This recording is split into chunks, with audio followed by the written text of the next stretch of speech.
Have you ever felt like you just knew what someone was thinking, like a connection that goes beyond words? Yeah, absolutely. Today, we are going to dive into the world of telepathy. And we're going to be exploring the experiences of non-speaking individuals. And I think this will really question everything we think we know about communication. Yeah, it's so fascinating. And the main thing we're going to be looking at is this interview with a filmmaker named Ky Dickens. Okay. And this was on the Joe Rogan Experience podcast. Mm-hmm. She's making this documentary, and it's supported by a podcast that she has called The Telepathy Tapes. And it just goes into this whole topic. So I remember reading a little bit about this, and Dickens is really focusing on individuals with apraxia, is that right? Yeah. And apraxia is a neurological condition, right? Yeah. And it makes it very difficult to control physical actions and especially speech. Exactly. And I think what's so interesting is for so long, people just kind of assume that if you can't speak, you can't think. Right. And her work is really challenging that assumption and showcasing how intelligent and how complex the thought processes are of non-speaking individuals. It makes a lot of sense. So how do these individuals communicate if they can't speak? A lot of them use spelling boards, Oh, okay. or they use typing devices to express themselves. Uh-huh. And actually, you might be surprised to learn that there's a lot of controversy about this whole method. Really? Why? Well, some organizations like the American Speech Language Hearing Association kind of dismiss it as pseudoscience. Wow. They don't believe that spelling can be a reliable form of communication. Wow, that's so interesting. It kind of reminds me of sign language and how that was perceived years ago Yeah. before people widely accepted it. Yeah, exactly. Imagine all of the things that you have to say, but then being dismissed simply because you communicate differently. It's a really powerful reminder that we need to presume competence in non-speaking individuals, Right. because someone not being able to speak doesn't mean they're not intelligent or capable of complex thought. Absolutely. Okay, so where does telepathy fit into all of this? So Dickens, when she started this, she wasn't a believer in telepathy herself. Okay. And I think she started with, a healthy dose of skepticism. Yeah. But then she started encountering all this evidence that really challenged her, What kind of evidence? like countless parent and teacher testimonies, and even Dickens herself had these firsthand experiences where she's witnessing this telepathic communication happening between non-speaking individuals and their loved ones. Can you give me an example? So one of the most interesting stories is about this young girl named Mia, and she was able to accurately identify these images that were shown to her mother, even when the mother didn't know what the images were. Oh. Yeah, so imagine, you're looking at a picture, you have no idea what it is, Mm. but your child can tell you exactly what it is just by reading your mind. That's incredible. It makes you wonder if there's something else going on, more than just coincidence or chance. So the question is, could this be real? Yeah. Yeah. Yeah. Not just a product of our imagination. Right. And so she explored this idea of telepathy being a savant skill, Yeah. similar to other extraordinary abilities that we see that science can't really explain. Okay. So things like perfect pitch or the ability to do these complex calculations instantly in your head. Right. Like, could that be another form of this ability that some people are just wired to access? So it's not supernatural or magical. It's just maybe a different way of processing information. Exactly. And Dickens suggests that telepathy might just be the tip of the iceberg. Okay, now you've got me really intrigued. Yeah. When it comes to these other spiritual gifts, as she calls them. So what are some of these spiritual gifts? Okay, well, first of all, it's important to clarify what she means by spiritual gifts, because she's not necessarily talking about anything religious Okay. or supernatural, but she's talking about these extraordinary abilities that defy what we would conventionally think. All right, give me the rundown. What abilities are we talking about? We're talking about people saying they can see auras around people, plants, animals. Some report speaking languages they've never been taught, Whoa. playing music that's really complex without any training or even accessing information about hieroglyphics without having ever seen it before. That's just mind-boggling. It's like they're tapping into this whole other dimension Yeah.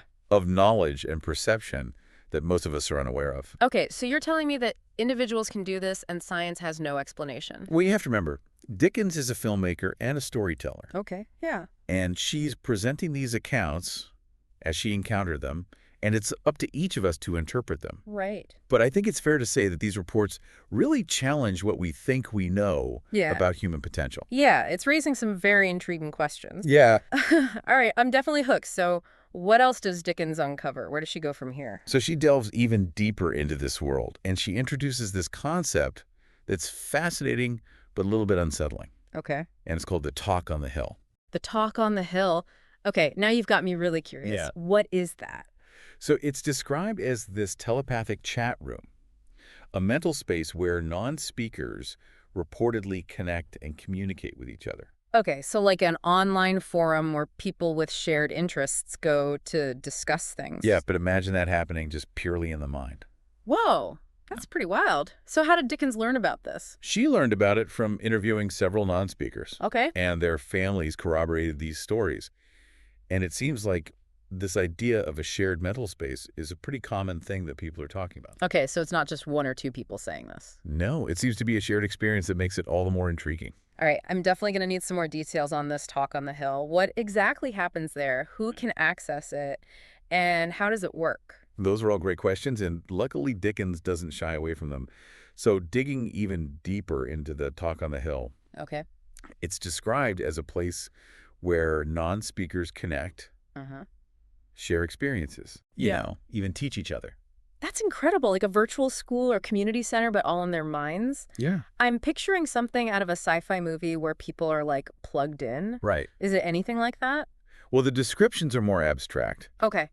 but Dickens tells this really interesting story about a young man named Houston Okay. who talked about being a teacher on the hill, like Yeah. sharing his knowledge and insights with others. Wow. And other non-speakers and their families actually confirmed Okay. that they had these interactions and shared these experiences Wow. within this mental space. So it's really backing up this idea that this is actually happening. Yeah, and what's interesting is Yeah.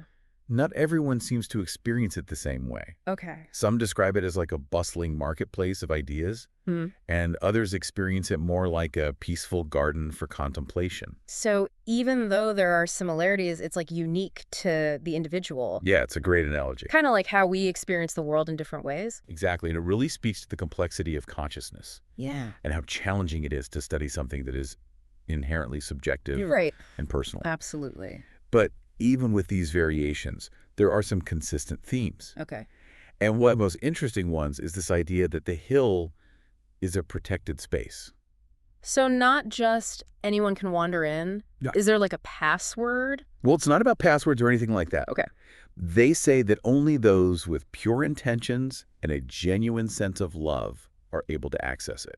So not a physical barrier, but some kind of spiritual one. Yeah, and it almost makes you wonder if there's like some kind of ethical code in place Yeah. that prevents anyone with bad intentions from exploiting this ability. That's a comforting thought. Yeah, and this recurring theme of love being the key to all this is really interesting. Yes. They say that it's not about intellect or willpower, Uh-huh. but something much deeper, Right. like a fundamental force that connects us all. Yeah, it really challenges us to think about love in a new way. Exactly. Not just this fleeting emotion, but a potent energy that can bridge the gap between minds. And one of the non-speakers Dickens interviewed actually defined love You're right. as anything that unifies. Wow. And I think that's such a beautiful way to put it, Yeah, I love that. that it suggests that love is this force that transcends our individual desires Mm-hmm. and connects us to something much greater than ourselves. It makes me think about those stories of incredible strength and resilience that we see in those moments of love. Like a mother lifting a car to save her child. Yeah, that's a great example. Could that be this unifying force? It's a compelling thought, and it really highlights the potential power of love, Yeah. not just as an emotion, but as this force that can actually change our reality. Wow. So if love really does have this power, imagine what we could do if we could harness it. Exactly. Okay, now you're blowing my mind. But let's bring it back to Dickens' research for a moment. Mm. Remember how we were talking about her work challenging the dominant scientific worldview of materialism? Yes. Materialism is this framework that considers only measurable and observable phenomena as real. Right. And while it's been great for explaining a lot about the physical world, it really struggles to account for things like telepathy and consciousness Oh, yeah. and all those subjective experiences that Dickens is exploring. So you're saying materialism might be too limited? Yeah. It might be blinding us to other possibilities. Exactly. Dickens is advocating for this paradigm shift, Okay. this more expansive view of reality Yeah. that acknowledges that there might be these non-physical phenomena Right. that are having a real impact on our lives. Yeah, that's a big ask, you know? It It's is. hard to let go of those long-held beliefs. It's true. But think about how many times throughout history new forms of communication have faced resistance and skepticism before finally being accepted. Oh, yeah, like sign language, Exactly. Braille, even the internet. All of these innovations were initially met with doubt before their value was recognized. Yeah.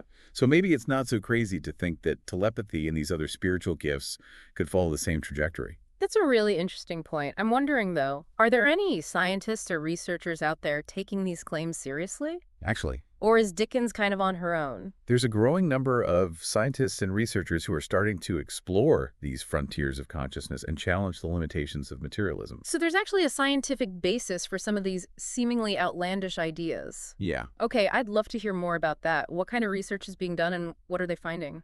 So one area of research that's really relevant to Dickens's work is the study of psi phenomena. Okay, psi phenomena. I've never heard that term before. So it's a broad term that encompasses all those experiences and abilities that suggest that our minds can interact with the world Uh-huh. in ways that go beyond what we conventionally understand about physics and biology. So it's basically anything that hints at the possibility of the mind extending beyond the physical body. Exactly. Okay. And while there's still a lot of debate and skepticism within the scientific community, Yeah. there have been some really interesting studies that suggest psi phenomena might be real. Like what? Can you give me an example? Yeah, so one of the classic examples is the Gansfield experiment, Yeah. where you have one person, the sender, Okay. who is focusing on a specific image or video clip. Okay. And then you have another person, the receiver, Uh-huh. who is in a sensory-deprived environment. So they can't see or hear anything. Exactly. Okay. And the idea is to see if the receiver can pick up on any information from the sender's mind. Okay. And some studies have actually shown a statistically significant correlation Whoa, really? between what the sender was focusing on and what the receiver was describing. That's pretty impressive. But haven't those experiments been criticized for not being very accurate or reliable? Yeah, that's true. The research on psi phenomena is still pretty new. Okay. And it can be really challenging to design those really rigorous experiments and control for all the variables. Right. But even the fact that there are these little hints of evidence for these abilities, Yeah. it's enough to make some scientists question the limits of our current understanding. Yeah, it's raising those questions for sure. So Dickens' work is fitting into this larger movement of exploring human potential. Exactly. And it's not just about non-speaking individuals, Right. but about the potential that we all have within us. That's what makes it so interesting. So it's not about uncovering new facts or debunking old beliefs, Right. but expanding our understanding of what it means to be human. Exactly. All right, so I'm ready to go even deeper down this rabbit hole. What else can you tell me about this research? Okay, so one organization that's been at the forefront of all this for decades Okay. is the Institute of Noetic Sciences, or IONS. IONS, okay. And they were founded by Apollo 14 astronaut Edgar Mitchell, An astro. yeah, who had a profound spiritual experience Wow. while returning to Earth from the moon.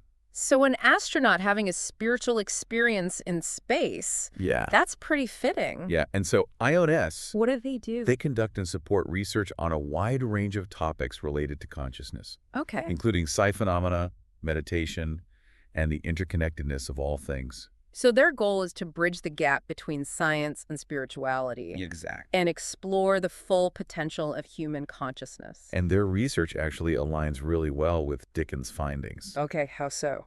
So one area of overlap is this study of the impact of love and compassion Uh-huh. on our well-being and our ability to connect with others. Okay. They've done a lot of studies that show that things like loving kindness meditation Oh, wow. can have a big impact on our physical and mental health and our capacity for empathy and compassion. So we're coming full circle back to that idea of love being this unifying force that can unlock our potential. And it's a really powerful message that resonates with Dickens's work. Yeah, she's not just telling these stories about non-speaking individuals, Right.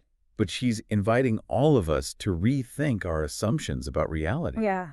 to open our minds to new possibilities, and to embrace the power of love. I love that. So it's not just about accepting these claims, but about learning from them.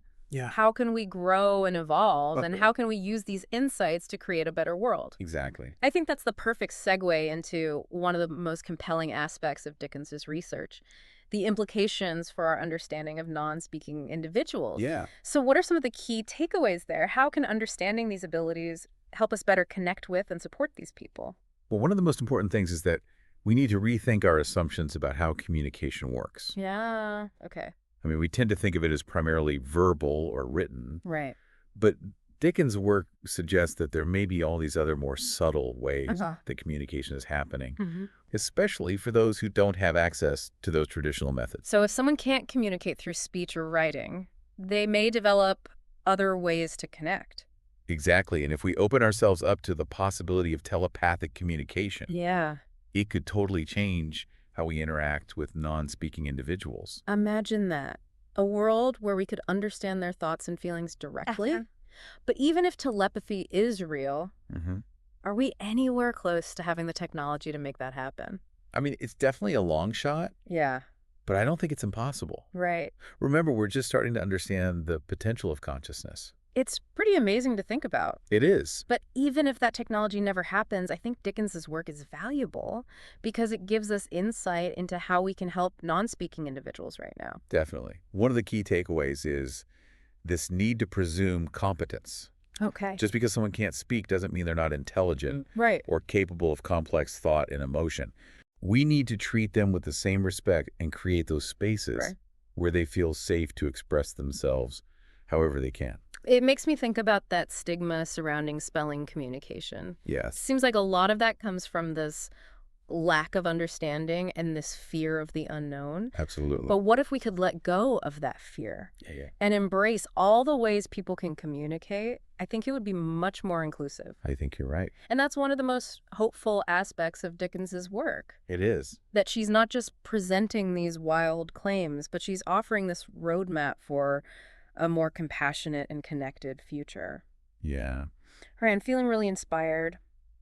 What are some concrete steps that we can take to actually create this kind of world? What can we do to support non-speaking individuals? Well, I think one of the most important things is to educate ourselves Okay.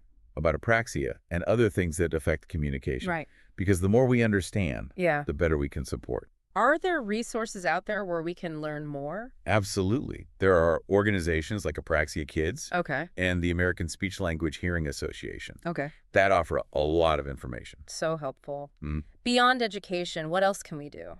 Well, one important step is to advocate for the use of assistive technology, Okay.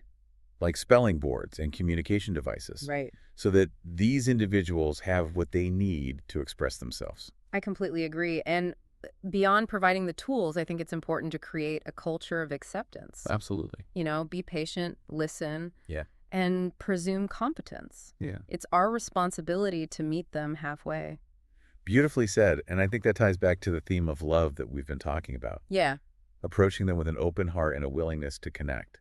Yeah, it's a reminder that communication isn't just about words, but it's about connection and empathy and understanding. Exactly. And sometimes the most profound communication happens without any words at all. Well, I'm feeling very inspired. I'm so grateful to Ky Dickens for her work and to you for sharing your insights today. It's been my pleasure. So before we wrap up, I want to get your personal thoughts on all of this. Sure. Has Dickens' work changed the way you view communication and human potential?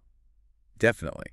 It's made me more aware of how we communicate beyond words, Uh-huh. like through body language or energy or intuition. Right. And it's made me want to be more mindful in how I interact with people, Yeah. listen more deeply, and approach every conversation as an opportunity to connect and grow. That's beautiful and a perfect note to end on. It's a reminder that we're all connected and that we can create a more loving world and that the journey of exploring human potential is full of wonder and possibility. I love that. So as we've been talking about all of this, this telepathy and these abilities, Yeah. I keep thinking about something that Dickens touched on, and that's our fear of having our thoughts exposed. Right. It's universal anxiety, right? Yeah. That someone might see the real us. It is, and it's fascinating because Dickens points out that the non-speakers that she's been working with, Uh-huh. they don't seem to have that same fear. Really? In fact, a lot of them actually want more transparency, more connection. So it's almost like they're saying, hey, let's just be open and honest. Exactly. Wow, that's a really refreshing perspective. It is. Makes you wonder if our fear of being transparent is actually holding us back from those deeper relationships. Yeah. What if we could just embrace that vulnerability and let go of this need to have this perfect facade? Yeah. Could we create a world where everyone understands each other? It's a great point. And it really aligns with that idea that love can be transformative. Yeah. Remember that definition, anything that unifies. Right. If we're coming from a place of love, Yeah. our thoughts, even the messy ones, aren't so scary anymore. It's like Dickens is saying that love is this universal solvent. Exactly. It dissolves the barriers that separate us Yeah. and creates this more interconnected reality. And who knows, maybe that's the key to unlocking our own hidden potential. Yeah. Maybe by being more loving and compassionate, Uh-huh. we can actually experience the world in a whole new way. So it's a challenge, Yeah, it is. especially in a world that is so focused on self-interest. Right. But it's also a hopeful message. It is. It suggests we have the power Yeah. to create something better Yeah. just by choosing to be more loving. Dickens pointed out that all these new forms of communication throughout history, like sign language and Braille, Exactly. even the internet faced so much resistance at first. Yeah, It seems like we humans like to stick with what we know, we do. even when there's evidence that maybe there's a better way. But imagine if instead of dismissing these stories Yeah. about telepathy and these spiritual gifts, Yeah. we actually tried to understand them. Yeah. It could revolutionize how we think about education and communication, Yeah. even consciousness itself. So this is where Dickens's call for a paradigm shift is so important. It is. We have to question our assumptions. Acknowledge that there might be more to reality than what we can see and measure. It's definitely a challenge, but it's exciting. It is. Think about intuition, Uh-huh. empathy, Yeah. even collective consciousness. What if we are all connected on this deeper level? It really makes you think about those times you have a gut feeling about something, Yeah. or you feel drawn to a certain person or place. Like maybe those are whispers from somewhere deeper. Exactly, and we've just been taught to ignore them. It's like we all have this internal compass that's guiding us, Yeah. but we're so distracted by everything else that we don't even know how to listen to it. Dickens is reminding us to tune back in, Yeah. to trust our intuition, Yeah. and to be open to the possibility that the universe is talking to us. And maybe by doing that, Yeah, we might even discover some of those hidden abilities. Exactly. Maybe we all have that telepathic potential. It's an amazing thought. It is. It really makes me wonder what the future holds, both for understanding non-speakers and for human consciousness. I think one of the biggest things we can take away from this deep dive is that exploring these ideas is about so much more than just proving or disproving something. Right. It's about questioning and growing and embracing the mystery of consciousness. It's a journey It that is, takes courage, for sure. but the rewards are huge. So who knows what we might discover if we dare to believe. That's a great way to put it. It's an invitation to step outside of our comfort zones and into the unknown. Yeah. Remember that we're all part of something so much bigger. And that everything is connected. Well said. So on that note, I think we'll wrap up this deep dive. Thank you so much for joining me on this journey. It's been a pleasure. And to everyone listening, we hope this conversation has sparked your curiosity. Yeah, Keep questioning, keep wondering, and keep an open mind. absolutely. Until next time, keep diving deep.